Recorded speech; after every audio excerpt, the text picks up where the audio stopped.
tout le monde, on se retrouve aujourd'hui pour le déballage d'un pack pour Dungeons and Dragons Onslaught. Il s'agit du Faction Pack Many Harrow. Et en fait, ce que ça contient, c'est 6 nouvelles figurines, donc 6 nouveaux personnages. 2 dés qui sont montrés là pour la faction, parce que la faction n'existe pas présentement dans le jeu de base. Donc on a ça, on va avoir un dashboard pour chacun des personnages et bien sûr 2 cartes d'XP, donc en supplément. On va regarder ça ensemble, qu'est-ce qu'on a d'autre là-dedans. Donc ça dit pas grand-chose à part les figurines, les plateaux, les dés, les level up et quelques jetons, donc qui doivent avoir des fonctions, des fonctionnalités spéciales. Donc on va ouvrir ça ensemble. Il y a un petit collant sur le côté que j'avais pas vu. J'aurais pu prendre un peu d'avance pour nous ouvrir ça. Donc c'est un tray thermophage. Est-ce que les cartes seront en dessous du tray ou seront-elles sur le tray? Et ça a l'air d'être tout en dessous du tray. Donc on va sortir ça de cette manière-là. Et voilà. Donc on a 2 des 20 qui sont fournis que je suis pas capable de sortir. Vous voyez ça, ça va bien. Hein? C'est super. Come on! Et voilà, il faut aller par en dessous. Donc, avec l'icône pour le 20 qui est ici. Donc, voilà, les Many Harrow. Par la suite, les figurines. Nous avons Ivolda de Unbroken. Avec la hache. Très cool. Par la suite, nous avons un autre personnage avec une hache qui va être Pamal Jax. Un orc ogre avec une hache en or.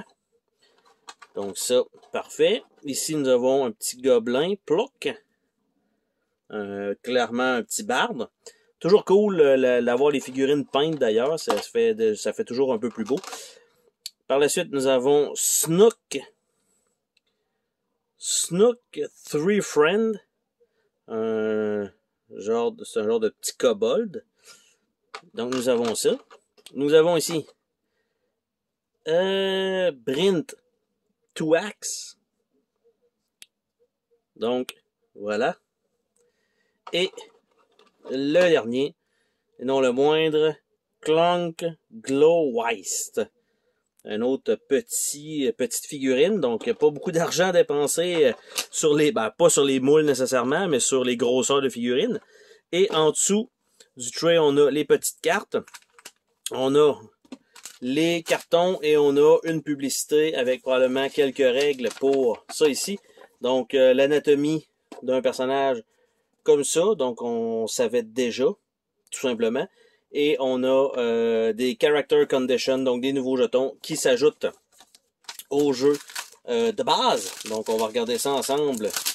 Les personnages. Donc, on a évidemment 6 plateaux. Donc, avec la tête comme ça.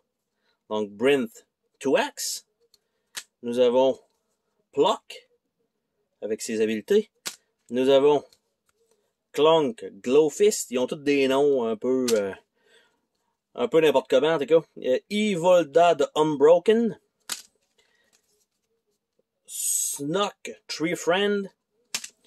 Et Maljax, la Barbarian. On va regarder les petits cartons punch ensemble. Il n'y a pas grand chose quand même. Deux petits cartons, mais c'est quand même des jetons supplémentaires. Y compris les jetons de chacun des héros, comme dans le jeu de base, on avait accès à ça, donc pour identifier. Donc par exemple, ici, nous avons les jetons de chacun des héros fournis avec 2 jetons de condition. Nous avons ici l'autre feuille de punch avec des statuts. Donc, quelques statuts supplémentaires avec un jeton qui semble être un jeton de faction. Et les micro-cartes, quant à elles, donc les cartes XP. En fait, pas les cartes XP, les cartes de niveau plutôt. Une fois qu'on a ramassé un certain nombre de points d'expérience, on est capable d'aller en chercher une. Donc, durant une partie normale. Je ne sais pas s'il y a des scénarios qui sont sortis qu'on peut en chercher 2 maintenant. Mais une chose est sûre, le petit plastique, pas super évident à ouvrir, mais je vais finir par l'avoir. Et c'est réussi. Donc, nous allons avoir ici donc les 2 cartes de chacun des personnages. Donc, Brutal Critical, Persistent Rage, Unicorn Spirit, Hawk Spirit, Aura of Warding, Undying Sentinel, Sun Shield, Improvised Sun Soul, Mythical Connection, Tale of the Runaway, Feral Sands et Favored Enemy.